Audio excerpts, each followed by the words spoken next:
안녕하십니까, 대표님. 네, 안녕하세요. 저희가 그동안, 부동산 기관 투자 DST부터 시작해서 오일앤게스, 은퇴연금, 어뉴이티, 생명보험, 그리고, 상속 등에 대해서 쭉 그 얘기를 나눠왔는데요.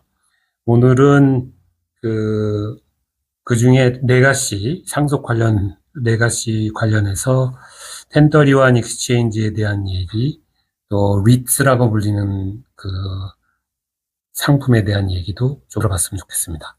예, 지금까지 우리가 리타이어먼트에 관한 전반적인 것을 좀 주마간상격인 수박 겉핥기식으로 개념들을 쭉 설명을 해서 오늘 여기까지 이 시간까지 왔습니다. 오늘은 저희가 이제 마지막 상속에 이르러서 1031 익스체인지 부동산과 그 다음에 리츠 또 업리츠 어떻게 스텝업을 해서 마지막 상속에까지 갈 수 있을까 하는 그 내용으로 제가 한번 더 설명을 드리도록 하겠습니다. 우선 리츠라는 것은요, 리얼 에스테이트 인베스트먼트 트러스트인데요.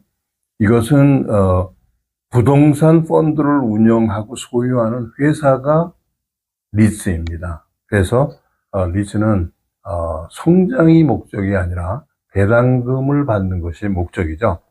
리츠는 1960년도에 IRS에서 의회에서 승인을 받았습니다. 리츠로 허용이 됐는데 이 여러 부동산 펀드를 ETF처럼 주식 거래도 하고 주식처럼 거래를 할 수 있는 펀드가 바로 리츠인데요.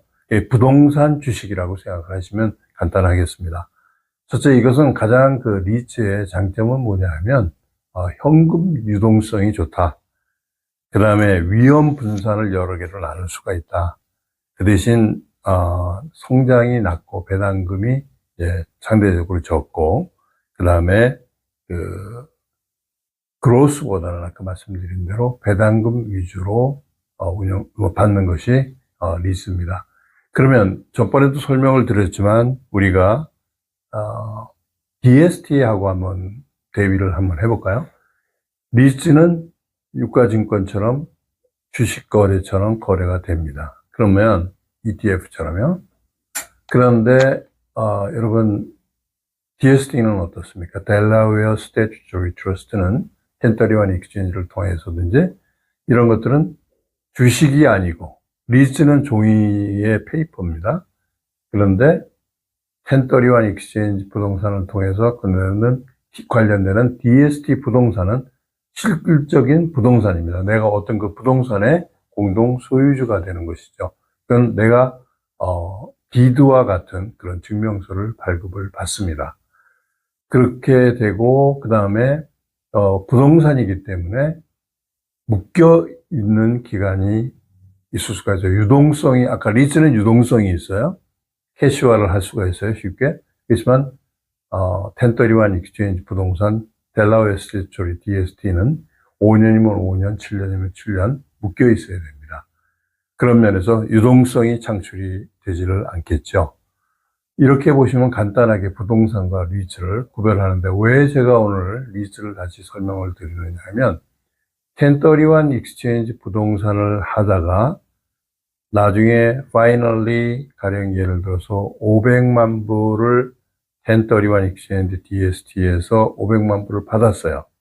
그럼 그 500만 불을 받은 그것을 여러분이 생각을 해보시죠. 그러면 한 250만 불 정도는 부동산에 계속 남고 세금을 유예하기 위해서 250만 불 정도는 현금화를 하고 싶은 거예요.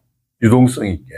근데 갑자기 다 그걸 뽑으면 어떻게 되나요? 세금을 내야 되겠죠. 그럴 때 우리는 업리츠라고 하는 720일 업리츠라는 리츠로 전환을 시킵니다. 그럼 그때 당시에는 세금이 그대로 유예가 됩니다. 이런 관계를 제가 설명을 하기 위해서 리츠를 설명을 드렸습니다. 그러면 대표님, 리츠의 차이점은 뭘까요? 예, 리츠는 우선 아까 말씀드렸지만 부동산 소유보다도 매매가 굉장히 쉽죠. 그죠? 유동성이 있죠. 그 다음에 가장 좋은 게 유동성이 있다는 거. 그리고, 언제든지 캐시화를 시킴으로 해서, 내가 현금화 시킬 수 있다는 게 가장 큰 장점이라고 볼 수가 있습니다. 그다음에 이제 리츠의 단점이라고 해당되는 거는, 수익 감소, 이자 증가 부담, 뭐 이런 걸로 해가지고 주식의 가격이, 주가가, 리츠의 가격이 쉽게 하락될 수 있다는 그런 점도 하나의 단점에 들어갈 수 있겠습니다.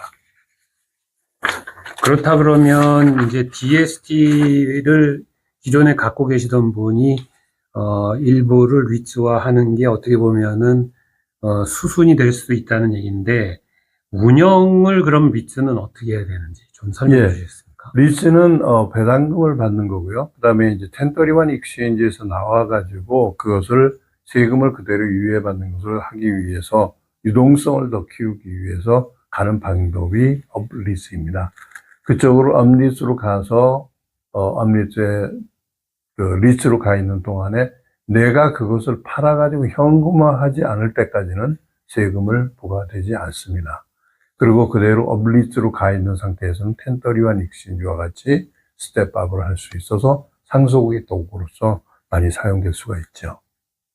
그래서 많은 분들이 그 1031 익스체인지를 가지고 어느 정도 가다가 내가 거기에 현금도 좀 필요하다 하면은 일부분을 부동산으로 가고 일부분은 업리츠로 가서 리츠로 형성해서 현금화 시키면서 내 현금의 그 유동성을 키우기 위해서 사용하는 방법으로 많이 사용하고 있고, 마찬가지 상속으로서도 많이 사용되고 있는 상황입니다.